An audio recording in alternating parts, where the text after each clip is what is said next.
Oleh karena itu kami membuat suatu roadmap untuk kedepannya bagaimana untuk keluarga sehat dan Nusantara sehat. Tentu ini yang berbeda di layanan kesehatan primer. Yang kemudian sebelumnya kami juga mengharapkan pendekatan keluarga ini tentu didukung sebelum puskesmas adanya posyandu, posbindu ataupun polides dan sebagainya yang tadi dibuktikan oleh Gubernur Jawa Timur. Mereka melakukan lebih fokus ke daerah-daerah sini, ternyata dengan ramah posyandu mereka bisa mengurangi angka kesakitan. Ini yang barangkali memang perlu kita juga patut pikirkan. Kita harus melakukan pemberdayaan masyarakat. Slide.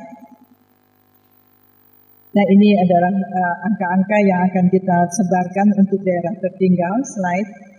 Dan saya kira ini adalah suatu kerangka pendekatan yang integratif yang tadi disebut bahwa tidak hanya seorang dokter, tapi kita memerlukan tenaga lain yang ikut bersama-sama. Dan memang nanti mungkin Pak Sekjen yang akan membicarakan anggarannya bagaimana.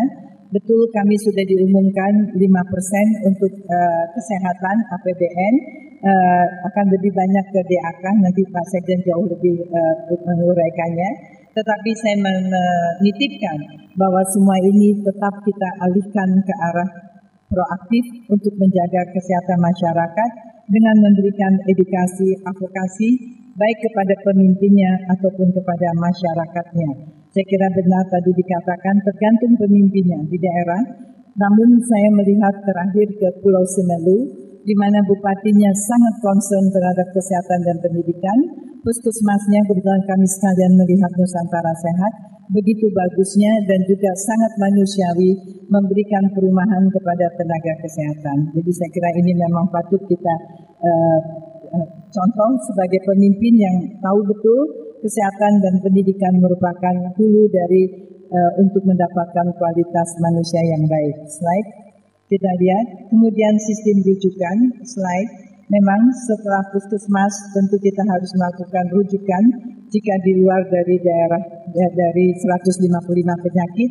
Slide. Tapi kita juga harus memikirkan bagaimana di daerah kepulauan seperti di daerah Maluku.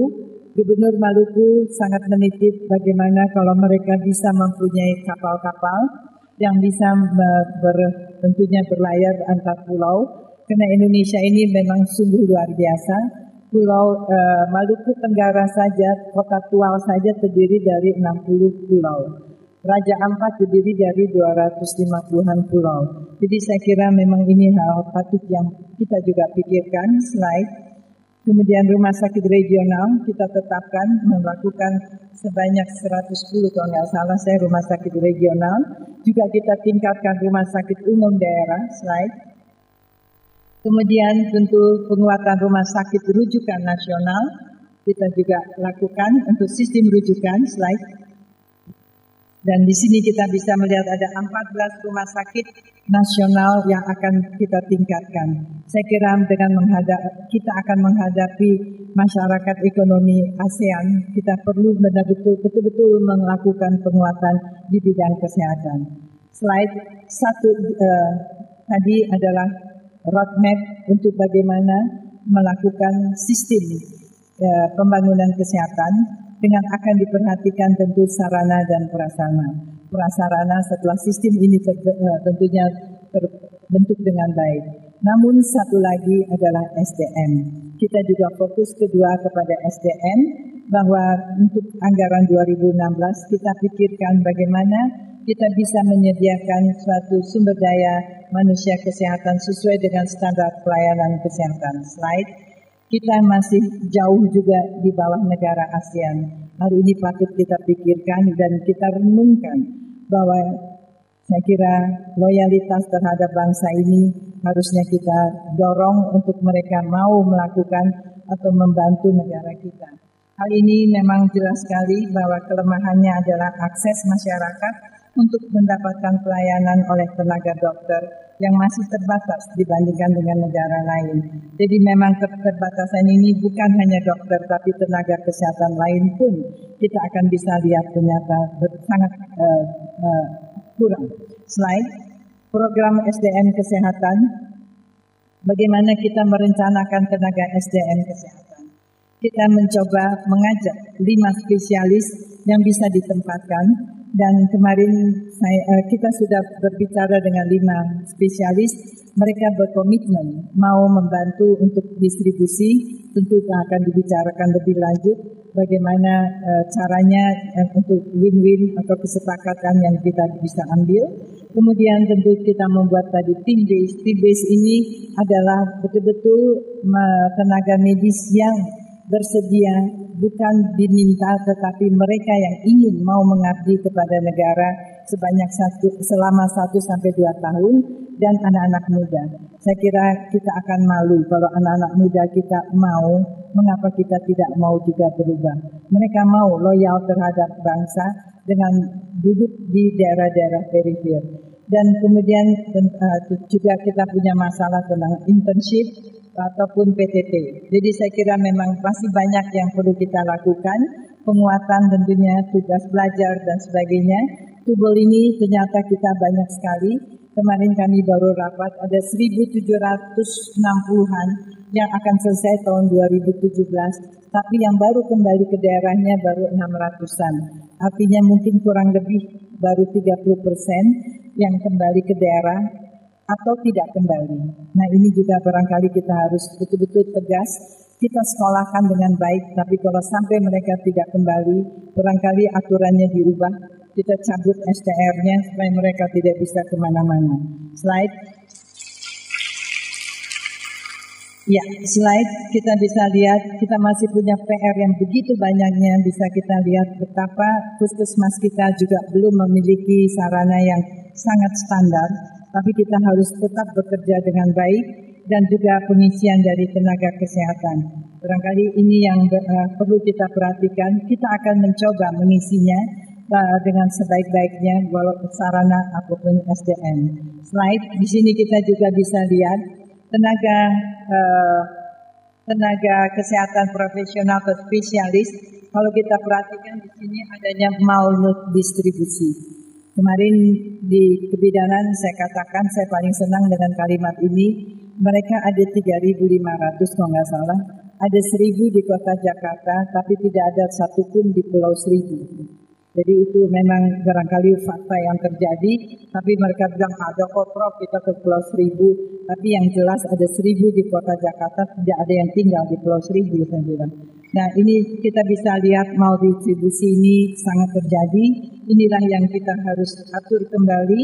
Ini baru dari 271 rumah sakit RSUD kelas C yang kita dapatkan angka-angkanya.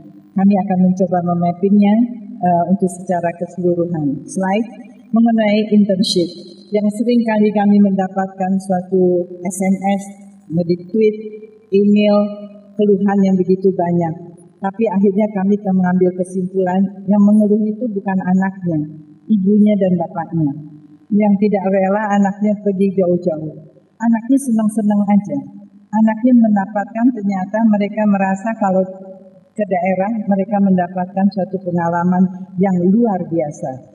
Dan ini setiap kami pergi kami mencoba bertanya, apakah honor kamu itu yang kalau terlambat sehari ributnya bukan main apa benar? Mereka ya tengah-tengir enggak juga sih Prof, dia bilang. Kami juga dapat insentif kok dari rumah sakit. Jadi sebenarnya mereka sekolah 1 tahun, tahun ke-6 itu enak juga ya. Waktu kami sekolah dulu sih enggak, semua masih biaya orang tua gitu. Orang tua pelit lagi kan, uang jajan kita kecil banget dikasihnya. Nah kalau mereka udah dapat honor, dapat insentif lagi. Tapi ya memang mereka harus ke daerah. Tapi saya kira itu manfaatnya banyak sekali. Slide, satu lagi, tadi kita katakan ramah posyandu atau pemberdayaan masyarakat, kita perlu kerjasama dengan NGO, kita perlu bermitra dengan LSM ataupun juga bermitra dengan private sector. Saya kira kita ingin mendapatkan satu nilai sosial di dalam satu komunitas. Tidak mungkin pemerintah bekerja sendiri. Slide, dan tadi disinggung mengenai SDGs. Saya kira memang betul SDGs ini adalah bagaimana bukan menurunkan kemiskinan, tapi mengakhiri kemiskinan. Dan tetap sebenarnya ada 3 goals untuk kesehatan. Namun saya selalu mengatakan tidak bisa dipisah-pisah. Kalau melihat masalah itu selalu harus holistik. Termasuk MDGs kalau kita melihat kemiskinan atau goals pertama malnutrisi itu adalah kesehatan, gender kesehatan, edukasi juga edukasi perempuan kalau lemah itu juga kesehatan, dan kemudian angka kematian ibu anak juga adalah penyakit menular, dan lingkungan, akses air bersih atau energi adalah kesehatan. MDGs ataupun SDGs sebenarnya mukanya awalnya adalah kesehatan. Ini saya mengingatkan bagaimana kita memulainya. Mudah-mudahan Kementerian Kesehatan kami membuat sekretariat untuk MDGs dan post 2015. Kita mulai start awal, bukan start nanti belakangan setelah 5 tahun terakhir baru tegok-tegok. Saya kira kita harus mulai dari start dari awal. Slide. Saya kira ini what next, saya kira tadi yang saya sebutkan betul bahwa kita tetap walaupun dari MDGs akan menjadi SDGs, kesehatan adalah utama. Kesehatan harus kita benahi dengan sebaik-baiknya. Kita akan bersaing tidak lagi antar negara tapi antar individu. Slide. Saya kira terima kasih atas perhatian. Wassalamualaikum warahmatullahi wabarakatuh.